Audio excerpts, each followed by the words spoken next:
Hello, आज का हमारा जो टॉपिक है वो है एंटीजन। प्रतिजन के बारे में हम अध्ययन करेंगे कि प्रतिजन क्या होते हैं और प्रतिजन है वो कैसे कार्य करते हैं, हमारे शरीर को कैसे हानि पहुंचाते हैं, इसके बारे में हम आज चर्चा करेंगे। सबसे पहले हम बात करते हैं कि प्रतिजन क्या होते हैं।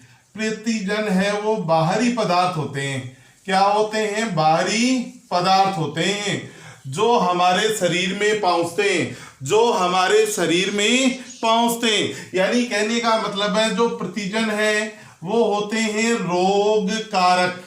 रोग कारक जो रोग उत्पन्न करने का क्या करते हैं? कार्य करते हैं। उन्हें हम कहते हैं प्रतिजन कहते हैं। क्या कहते हैं? प्रतिजन कहते हैं। ये प्रतिजन है जब बाहर से हमारे शरीर में प्रवेश करते हैं तो शरीर में प्रवेश करने के बाद में ये हमारे शरीर को क्या करते हैं? रोगग्रस्त करने का कार्य करते हैं। ये जो प्रतिजन होते हैं ये प्रोटीन से निर्मित होते हैं, सामान्यतः कार्बोहाइड्रेट से भी निर्मित होते हैं। ये किससे निर्मित होते हैं? कार्बोहाइड्रेट, लिपिड और न्यूक्लिक अम्ल से भी निर्मित होते हैं। ये जो प्रतिजन होते हैं सामान्यतः इनका आणविक जो भार होता है वो 6000 डाल्टन है, उससे अधिक होता है।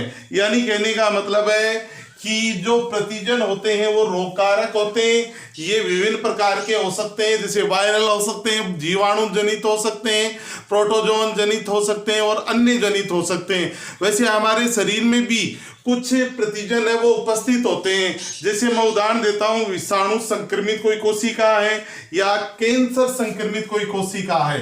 कैंसर संक्रमित सेल्स और दूसरा मैंने बताया वह विषाणु जनित सेल्स। विषाणु जनित सेल्स ये किसके उदाहरण है? प्रतिजन के उदाहरण होते हैं। किसके उदाहरण होते हैं? प्रतिजन के उदाहरण होते हैं। जब कोई प्रतिजन हमारे शरीर में प्रवेश करता है, जब कोई प्रतिजन हमारे शरीर में प्रवेश करता है तो सबसे पहले उसका जो सामना है वो स्वाभाविक प्रतिरक्षा से होता है। इससे होता है स्वाभाविक प्रतिरक्षा से उसका सामना होता है और स्वाभाविक प्रतिरक्षा है उसके प्रति अपनी क्या करती है? अनुक्रिया को प्रदर्शित करती है।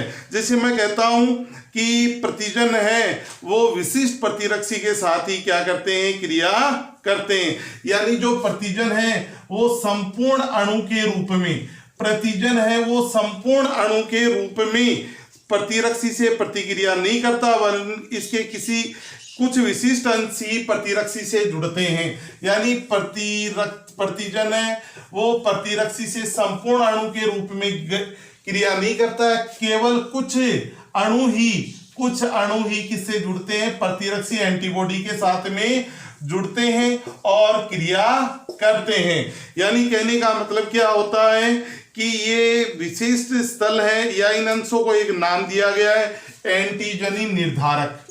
एंटीजनी निर्धारक या दूसरा इसका नाम होता है एपिटोम। क्या कहा जाता है इसको? एपिटोम है वो कहा जाता है। प्रोटीन में करीब 6 से 8 एमिनो अम्लों की एक श्रृंखला एंटीजनी निर्धारक के रूप में पाई जाती है, जिसे एंटीजन की संयोजकता बोलते हैं। क्या बोलते हैं? एंटीजनी संयोजकता है वो कहते हैं। क्या कहते हैं? एंटीजनी संयोजकता है वो कहा जाता है। अब बात ये आती है कि जो एंटीजन है उनको पहचानने के लिए, प्रतिजन को पहचानने के लिए हमारे शरीर में विशिष्ट प्रकार की सेल्स पाई जाती हैं। क्या पाई जाती हैं? विशिष्ट प्रकार की सेल्स पाई जाती हैं जो इन प्रतिजन को क्या करती हैं? पहचानने का कार्य करती हैं और पहचान कर इन्हें नष्ट करने का कार्य करती हैं, जिससे कि प्रतिजन है वो हमारे शरीर को कोई हानि है वो नहीं पहुंचा पाए। ये प्रतिजन जो होते हैं ये प्रतिरक्षी के साथ में एक विशिष्ट स्थल पर ही क्या करते हैं? कार्य करने का कार्य करते हैं। अब होता है विशिष्ट प्रतिरक्षा में प्रतिजन के विनाश की क्रियाविधि के अलग अलग चरण होते हैं। सबसे पहले है बाह्य प्रतिजन के मध्य विभेद करने का कार्य।